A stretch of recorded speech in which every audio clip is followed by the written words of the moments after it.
Génération Évangile, une émission catholique de la pastorale des jeunes, paroisse Notre-Dame d'Afrique, Katoy, Goma. Certes, nous sommes dans une période difficile avec la crise multiforme que nous connaissons qui a trouvé son sommet dans la crise sécuritaire, la crise de la guerre du M23 que nous connaissons aujourd'hui. Mais cela ne doit pas nous faire oublier que nous avons la foi, nous avons l'espérance et nous sommes invités à la charité, à l'amour mutuel, l'amour du prochain, et que nous sommes invités à l'unité, l'unité sans laquelle il sera difficile d'arriver à bout de ces conflits que nous connaissons et même à bout de la guerre.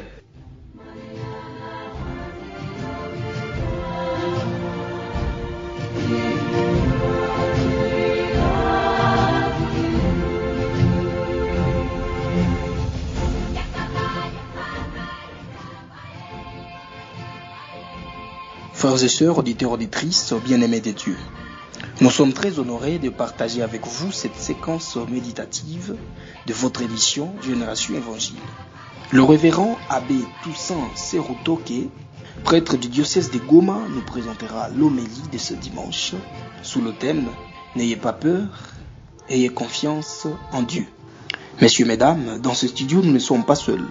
Nous sommes avec les membres et animateurs de la Génération Évangile qui vont s'annoncer à vous. Nathalie Katousele, Victorine Mwaka, Albert Issé, Moïse Machaoud. Aimables auditeurs, cette émission est sous la réalisation de Joseph Katousele.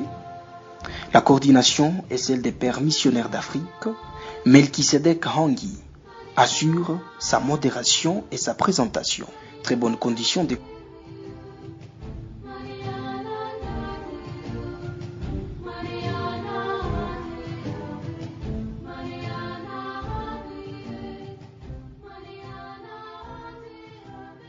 Pour rappel, nous célébrions le dimanche dernier le 11e dimanche des temps ordinaires B. Sous le thème « Le royaume des dieux, un trésor pour tout chrétien ».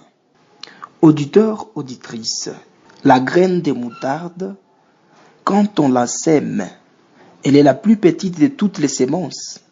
Mais quand on l'a sémée, elle grandit et dépasse toutes les plantes, si bien que les oiseaux du ciel peuvent faire leur nid à son ombre.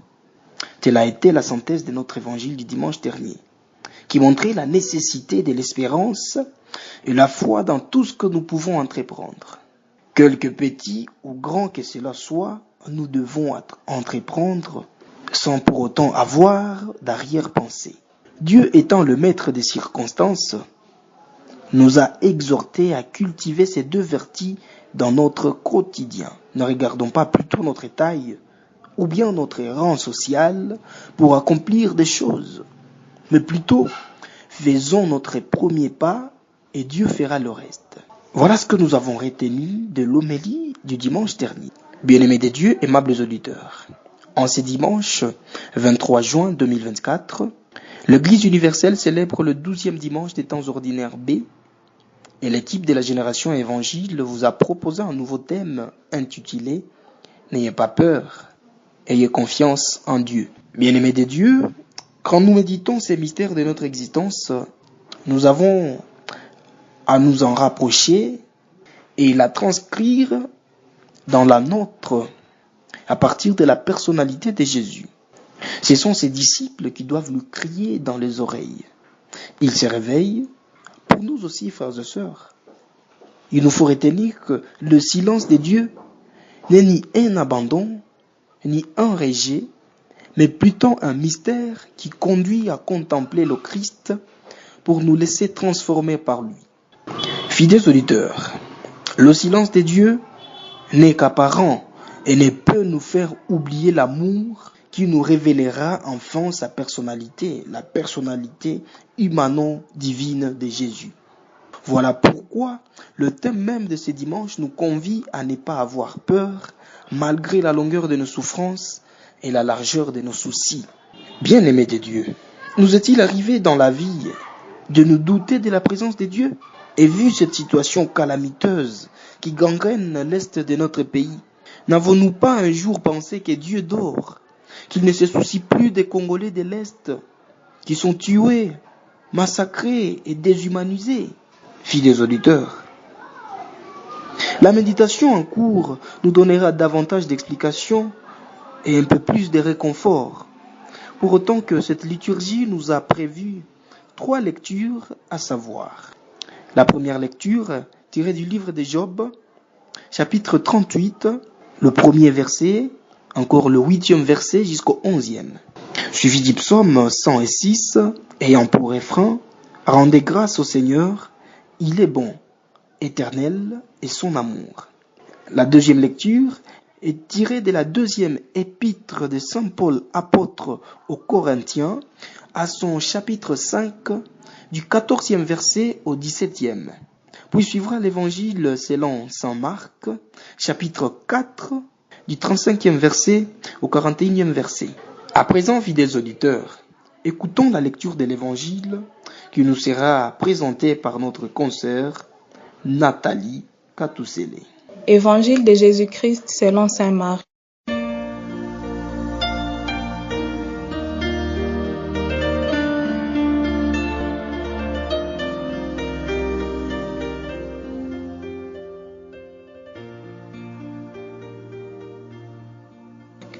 Toute la journée, Jésus avait parlé à la foule.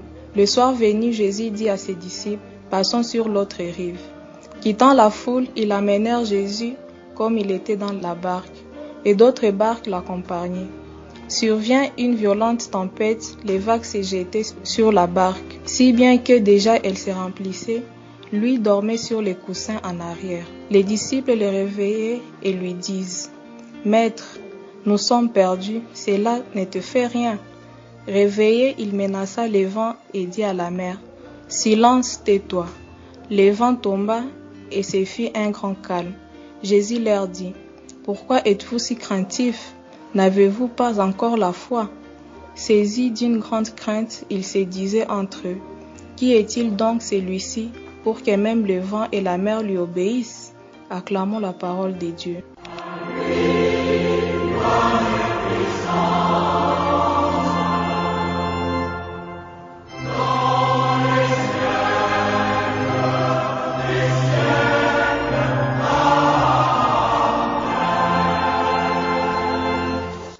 Nous vous disons grand merci, consoeur Nathalie, pour cette très belle lecture.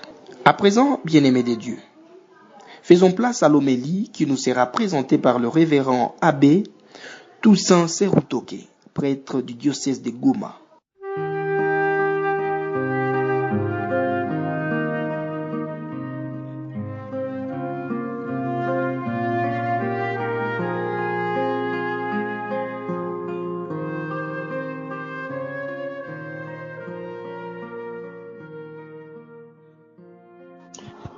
Bien-aimés de Dieu, bonjour. En ce 12e dimanche du temps ordinaire B, l'Église Notre Mère nous propose l'évangile de la tempête apaisée pour nous aider à grandir dans la foi. C'est vrai, il y a beaucoup de tempêtes qui secouent souvent nos vies. Et là, il s'agit de toutes ces souffrances, parfois incontrôlables, qui accablent notre monde. Les maladies sont là, des accidents, des deuils, les violences, l'insécurité, les guerres, la crise socio-économique dans notre pays, la vieillesse. Et devant toutes ces souffrances, nous laissons parfois habiter par la peur et le manque de confiance en Dieu. Dans la première lecture, on nous parle de la souffrance de Job qui le fait sombrer dans la pauvreté, la misère, et il va s'interroger sur lui-même et sur Dieu. Dans l'évangile, les disciples sont aussi confrontés à une épreuve. Pendant la traversée du lac de Tibériade, Jésus calme la violence du vent qui se déchaîne sur leur barque, entraînant la panique des apôtres. Jésus dort au plus fort de la tempête. C'est surprenant. Je me demande qui saurait dormir en pareille circonstance, sauf peut-être un tout petit enfant inconscient du danger, évidemment parce qu'il est dans les bras de sa mère, parce qu'il fait confiance à sa mère qui le porte. C'est normal que les disciples, eux, soient debout, tandis que Jésus se repose. Les disciples sont préoccupés, ils désespèrent. Ils ne comprennent d'ailleurs pas Jésus et se montrent agacés de tant d'insouciance. Jésus non plus ne comprend pas ses disciples et leur reproche un tel affolement. Pourquoi avoir peur? C'est vrai, les vagues sont là pour Jésus, mais elles ne sauraient l'atteindre, car lui aussi repose toujours sur le sein de son Père. Il entend sans cesse la voix de son Père qui lui souffle « Tu es mon Fils bien-aimé, en toi est tout mon amour ». Par son sommeil, Jésus nous invite à croire fermement qu'au cœur de nos tempêtes, de quelque nature qu'elles soient, nous ne sommes jamais laissés à nous-mêmes. Au cri de ses disciples, « Maître, nous sommes perdus, cela ne te fait rien ?» Jésus, réveillé, il menaça le vent et dit à la mer, « Silence, tais-toi !» Le vent tomba, et il se fit un grand calme.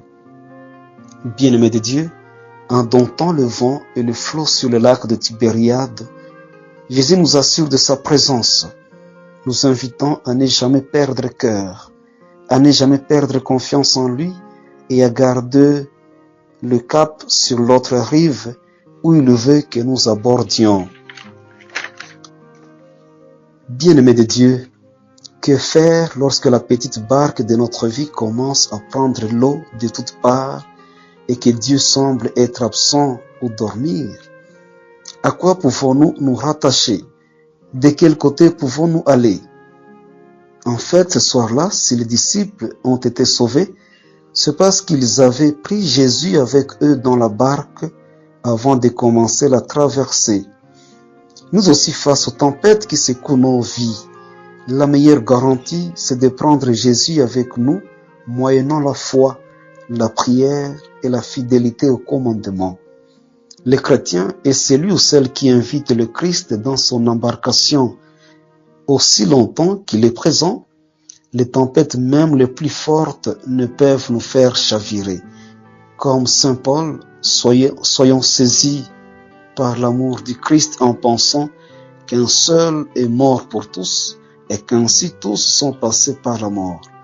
Le Christ est mort pour tous afin que les vivants n'aient plus leur vie centrée sur eux-mêmes, mais celui qui est mort est ressuscité pour eux. Et donc, quelles que soient les tempêtes, et même quand Jésus semble dormir, ayons le regard tourné vers le Christ. Il veille sur nous, il est proche de nous, il est en nous, il est toujours là au cœur de nos vies, et c'est au cœur de tempêtes qu'il nous cherche le plus.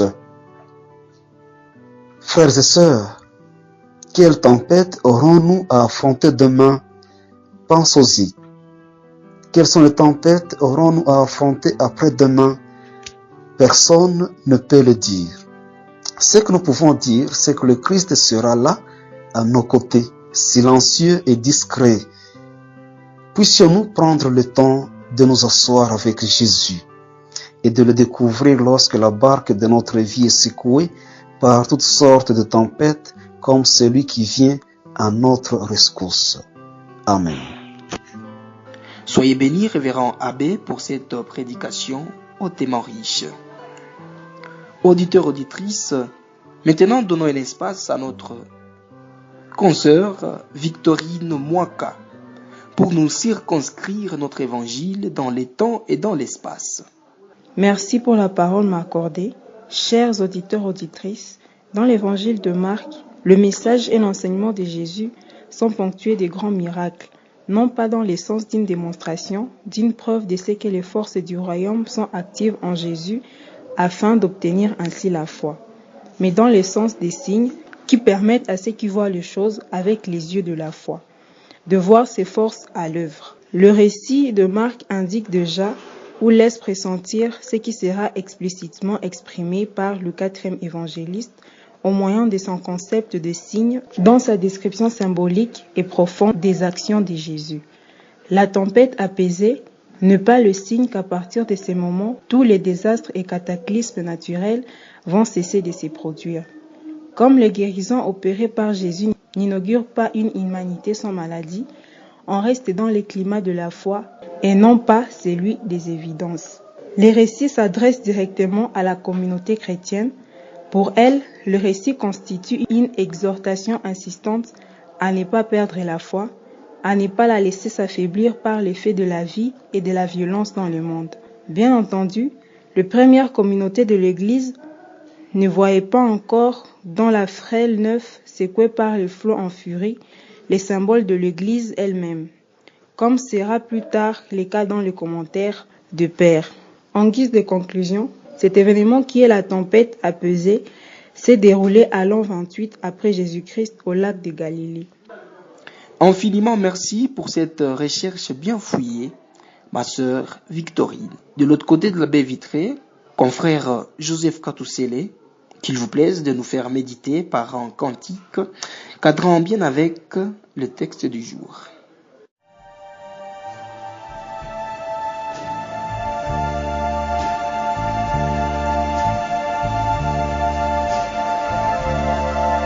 Si la mer se déchaîne, si le vent souffle fort, si la barque t'entraîne, n'aie pas peur de la mort. Si la barque t'entraîne, n'aie pas peur de la mort.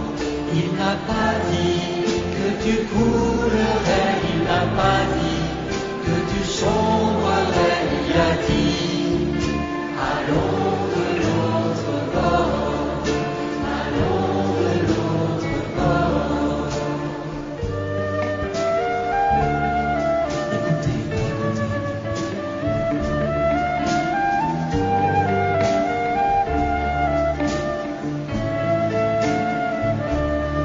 Si ton cœur est en peine, si ton corps est souffrant, crois en Jésus, il t'aime, il te donne sa paix.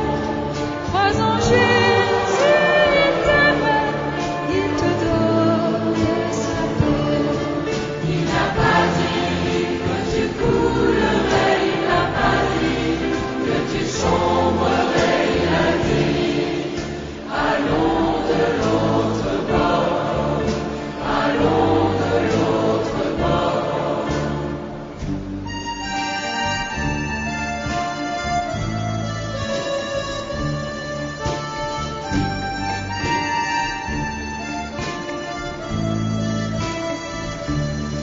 Si un jour sur ta route tu rencontres le mal, ne sois pas dans le doute, Dieu aime ses enfants. Ne sois pas dans le doute, Dieu aime ses enfants.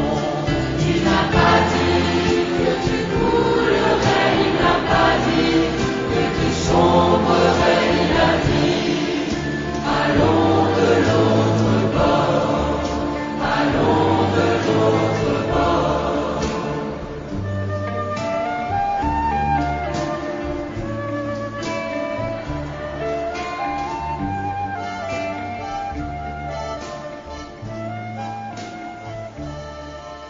Mille gratitudes à vous pour ces beaux cantiques. Bien-aimés de Dieu, fidèles auditeurs, si vous venez de vous joindre à nous en cours de diffusion, rappelons que nous sommes dans ce studio pour les comptes de l'émission Génération Évangile et nous développons le thème « N'ayez pas peur, ayez confiance en Dieu ».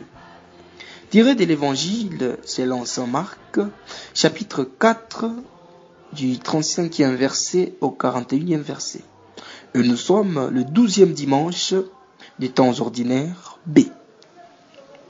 Pour l'instant, aimables auditeurs, auditrices, prêtons oreille à notre confrère Albert Isesiva Mwanza pour les enseignements catéchétiques. Quel message retenir de ces lectures d'aujourd'hui, cher Albert? Bien-aimés de Dieu, dans l'évangile d'aujourd'hui, Jésus apaise la tempête sous un grand étonnement de ses disciples. Marc indique que Jésus dort après avoir invité ses disciples à traverser la mer en barque. C'est alors que les vents s'élèvent. Les vagues menacent de les submerger. Tout d'un coup, les disciples pensent que leur maître est insouciant. Effrayés, ils se réveillent. Jésus calme alors la tempête et leur reproche leur manque de foi. L'interrogation des disciples sur Jésus, qui commande au vent et à la mer, révèle leur reconnaissance de sa divinité. Jésus est le Seigneur de l'univers. C'est lui qui sauve non seulement des éléments naturels, mais aussi de la mort éternelle. Comme chrétiens, nous pouvons nous sentir aussi abandonnés par Dieu face aux défis de la vie, avec la guerre, l'insécurité, la famine et tous les autres défis que nous traversons.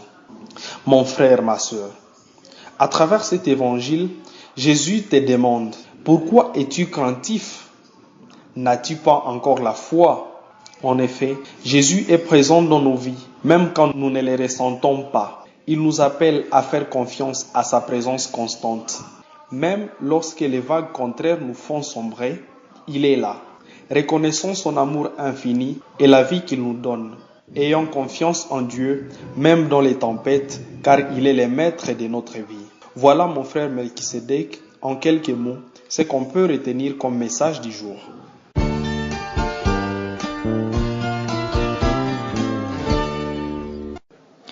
Que Dieu vous bénisse pour ces enseignements combien riches. Auditeurs fidèles de l'émission Génération Évangile, nous embrassons petit à petit la fin de notre émission. Et sans traîner, disons bienvenue à notre confrère Moïse Machaouri pour l'espace application. Merci beaucoup de l'accord de la parole. Bien-aimés de Dieu, paix et joie. Pour faire suite de ce que mes prédécesseurs ont allégué, je suis là pour essayer de montrer comment nous pouvons tant soit peu concrétiser ou intégrer la parole de Dieu que nous venons attentivement d'écouter, c'est-à-dire donner les exemples corroborés avec la thématique du jour. N'ayez pas peur, ayez confiance à Dieu. Effectivement, mes frères et sœurs, nous ne sommes pas permis d'avoir peur, comme ceux avec qui Jésus était dans la barque, mais d'être des intrépides. Donc, ils me diront, c'est bien facile de le dire ici à l'abri des faits concrets. Cependant, devant une situation limite, la peur revient et c'est moi faire sa demeure en nous. Bon, avoir peur, c'est manquer bien évidemment confiance, c'est même manquer de foi à un libérateur, à quelqu'un de plus fort que nous, bref, au créateur de toutes choses, à Dieu. En effet, depuis le premier balbutiement de la pensée humaine à travers l'action de la littérature, de l'art oratoire, partout où une pensée capable d'objectiver convenablement le vécu humain a reçu une expression pérenne, susceptible de parvenir jusqu'à nos jours, on perçoit l'impact de la question de la souffrance, de la peur, de la solitude, de l'abandon. On dirait qu'elle traverse le quotidien du vécu humain. Quoi qu'il en soit, de Socrate à Gandhi ou de Kibé ou du Rwanda à Mangoréji, en passant par Cantine de Beni, la dynamique semble être la même. Par méchanceté ou ignorance ou encore prétention égoïste, on assassine les vaillants, les leaders, les justes, les courageux, les innocents, les vrais, les pauvres, les femmes, les enfants, les fœtus, etc. Bref, ceux qui garantissent une espérance. Avec eux, on veut même assassiner les idées, les pensées, les images et les paroles comme celle-ci. Pendant que la tempête frappe de toutes parts dans notre vie de traversée, la nuit semble très longue. Nous traversons, nous nous retrouvons aussi subitement au cœur de la douleur terrifiante imposée par les insensés qui aujourd'hui sont des semeurs de troubles comme dans la ville de Boutempo, ces gens dépourvus peut-être de conscience qui massacrent les gens au territoire de Beni, précisément à Cantine. Le sentiment d'être abandonné envahit légitimement nos cœurs. Serons-nous vraiment avoir confiance à celui qui nous la demande? Le Christ, qui malgré sa dormition sur les coussins en arrière, tient le gouverneur de notre barque, dira notre traversée sur cette terre. Aujourd'hui, il nous apprend et nous rappelle par ses réactions, ses interrogations. Silence, tais-toi. Pourquoi êtes-vous si craintif? N'avez-vous pas la foi? À la sollicitation de ses disciples. Maître, nous sommes perdus, cela ne te fait rien, que nous ne devons pas oublier de maintenir le lien avec notre Dieu, même quand nous prions avec des doutes.